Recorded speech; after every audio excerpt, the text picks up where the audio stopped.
ಬೇಕೇ ಬೇಕು. ಶಾಲಾ ಮಕ್ಕಳ ಮೇಲೆ ಒಂದು ಅಸ್ಪೃಶ್ಯತೆ, ಸಾಮಾಜಿಕವಾಗಿ ಸಮಾನತೆ ತೋರಿದಂತ,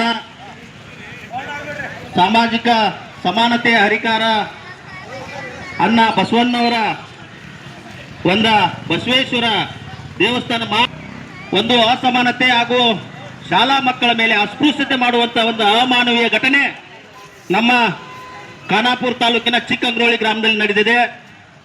ಸ್ವತಂತ್ರ ಸಿಕ್ಕು 80 ವರ್ಷ ಗತಿಸಿದರೂ ಕೂಡ ಇದುವರೆಗೂ ಒಂದು ಸಮಾನತೆ ಇಲ್ಲ ಅಂತಂದ್ರೆ ಇದು ಆಗೈತಿ. ಈ ವಿಚಾರವನ್ನು ಇಟ್ಟುಕೊಂಡು ಇವತ್ತು ನಾವು ಬಿಡಿ ಸರ್ಕಲ್ ನಲ್ಲಿ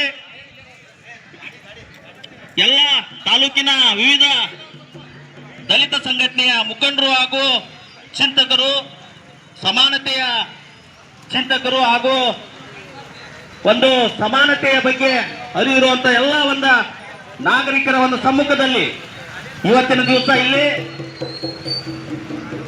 ಹೆಸ್ಕಾಂ ಕಚೇರಿಯ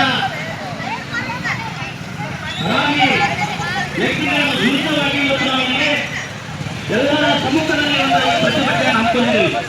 ಯಾಕಂದ್ರೆ ನಿರಂತರವಾಗಿ ದಲಿತರ ಮೇಲೆ ಶೋಷಣೆ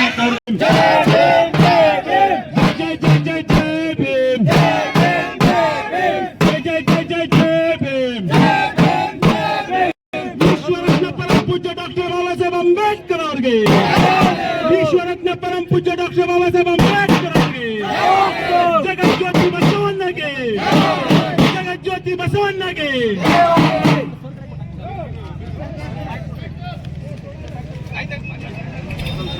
ಜಾತಿ ನಿಂದನೆ, ಅಸ್ಪೃಶ್ಯತೆ, ಈ ಇಂಥ ಎಲ್ಲ ಎದುರುಗಡೆ ಇಷ್ಟೊಂದು ಕಾನೂನು ಸುವ್ಯವಸ್ಥೆ ಇದೆ. ಇದಕ್ಕಾಗಿ ಸರ್ಕಾರ ಕೆಲವೊಂದು ಯೋಜನೆಗಳನ್ನು ರೂಪಿಸಿದ್ದಾರೆ. ಇದಕ್ಕಾಗಿ ಇಲಾಖೆಗಳಿದ್ದಾವೆ. ಇಷ್ಟಿದ್ರೂ ಕೂಡ ಇಂಥ ಒಂದು ಸಂವಿಧಾನ ಅಡಿಯಲ್ಲಿ ಎಲ್ಲ ಒಂದು ಭಾರತದ ಪ್ರಜೆಗಳಾದ ನಾವೆಲ್ಲರೂ ಬದುಕುವಂತ ಸಂದರ್ಭದಲ್ಲಿ ಒಂದು ಶಾಲಾ ಮಕ್ಕಳ ಮೇಲೆ ಇಂಥ ಒಂದು ಕೃತ್ಯ ನಡೀತದೆ ಅಂದ್ರೆ ಇದು ಇನ್ನೂ ಎಷ್ಟರ ಮಟ್ಟಿಗೆ ಬಂದಿದ್ದಾರೆ. ವಿವಿಧ ಸಂಘಟನೆಗಳ ರಾಜ್ಯಾಧ್ಯಕ್ಷರು ಇದ್ದಾರೆ, ವಿವಿಧ ಸಂಘಟನೆಯ ತಾಲೂಕಾ ಅಧ್ಯಕ್ಷರು ಕೂಡ ಈ ಒಂದು ಹೋರಾಟದಲ್ಲಿ ಸಹಭಾಗಿತ್ವದೊಂದಿಗೆ ಇವತ್ತು ಇಲ್ಲಿ ಇಟ್ಕೊಂಡಿದ್ದೇವೆ.